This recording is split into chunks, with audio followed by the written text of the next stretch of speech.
साहेब, साखर कारखाने तर सुरू होण्याच्या मार्गावर आहेत. 3400 ते 3450 रुपयांपर्यंतचा दर कारखानदारांनी एक रकमी जाहीर सध्या काही कारखाने करतायत. दर मान्य आहे का आणि काय भूमिका असणार आहे आंदोलनाची पुढची दिशा काय? 16 ऑक्टोबरच्या 24व्या ऊस परिषदेमध्ये स्वाभिमानी शेतकरी संघटनेनं पहिली उचल 3751 रुपये मागणी केलेली होती. कोल्हापूर जिल्ह्यातल्या, सांगली जिल्ह्यातल्या अनेक साखर कारखान्यांची एफआरपीच ही 3500 ते 3600 350च्या वर बसते आणि त्याच्यावर आम्ही 100 रुपयाच्या आसपास मागणी केली होती. मागणी गैर नाही, चुकीची नाही, कारण यावर्षी साखरेला भाव चांगला आहे. केंद्र सरकार इथेनॉलच्या खरेदीचा दर वाढवण्याच्या विचारामध्ये आहे.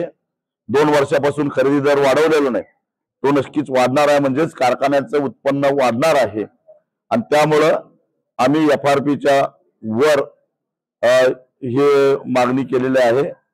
आणि त्या संदर्भामध्ये आम्ही 10 नोव्हेंबर पर्यंत साखर कारखान्यांना मुदत दिलेली होती. दरम्यान कर्नाटकामध्ये सुद्धा ऊस उत्पादक शेतकऱ्यांचं आंदोलन मोठ्या प्रमाणामध्ये सुरू आहे. तिथले साखर कारखानदार सर्वपक्षीय एकजूट करून ते आंदोलन मोडण्याचा प्रयत्न करतायत.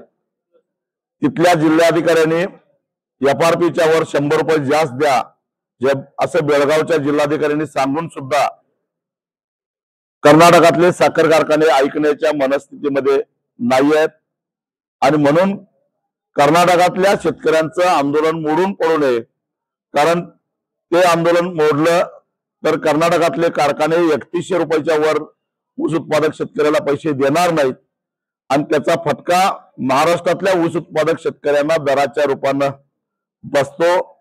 कारण महाराष्ट्रातले सांगली कोल्हापूर जिल्ह्यातले जे सीमा भागातले साखर कारखाने आहेत ते मोठ्या प्रमाणामध्ये कर्नाटकातला ऊस आणून महाराष्ट्रातल्या ऊस उत्पादक शेतकऱ्यांचं नुकसान करतात आणि त्यामुळं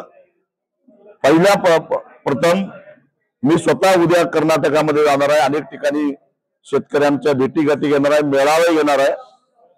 आम्ही स्वाभिमानी शेतकरी संघटना पूर्ण ताकदीनं कर्नाटक राज्य रयत संघाच्या आंदोलनामध्ये उतरून ती चळवळ मजबूत करणार आहोत आणि त्यांना सुद्धा महाराष्ट्रातल्या सारखं 3751 रुपये मिळाले पाहिजेत यासाठी आम्ही प्रयत्न करणार आहोत. आणि म्हणून कर्नाटकातल्या शेतकऱ्यांच्या आंदोलनाला पाठिंबा म्हणून महाराष्ट्रातल्या शेतकऱ्यांनी स्वेच्छेनं ऊसाच्या तोडी नाकाराव्यात आणि एक प्रकारे कर्नाटकातल्या शेतकऱ्यांच्या मागे आम्ही खंबीरपणानं आहोत हे सांगावं.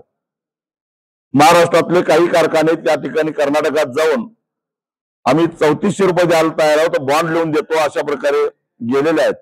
हा त्यांचा डाव आम्ही हाणून पाडणार आहोत. दुसरी गोष्ट, आज सकाळीच मला पालकमंत्र्यांचा फोन आलेला होता. 6 तारखेला कोल्हापूरला बैठक घेण्याचं त्यांनी कबूल केलेलं आहे, पण त्याच्या आधी निर्णय होण्याची गरज आहे. काल शिरोमध्ये अंकुशच्या कार्यकर्त्यांना मारहाण करण्याचा प्रकार झालेला आहे.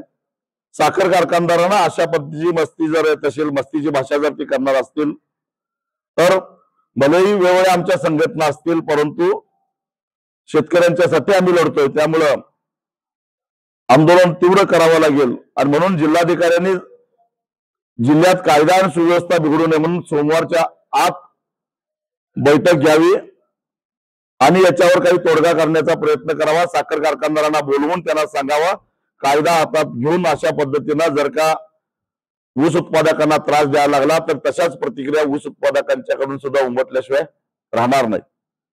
ते जर नाही झालं तर 5 तारखेला राज्याचे मुख्यमंत्री, दोन्ही उपमुख्यमंत्री जिल्ह्यामध्ये येत आहेत. स्वाभिमानी शेतकरी संघटनेमार्फत त्यांना ऊस भेट देऊन आम्ही त्यांचं स्वागत करणार आहोत. त्याला प्रशासनानं आम्हाला परवानगी द्यावी.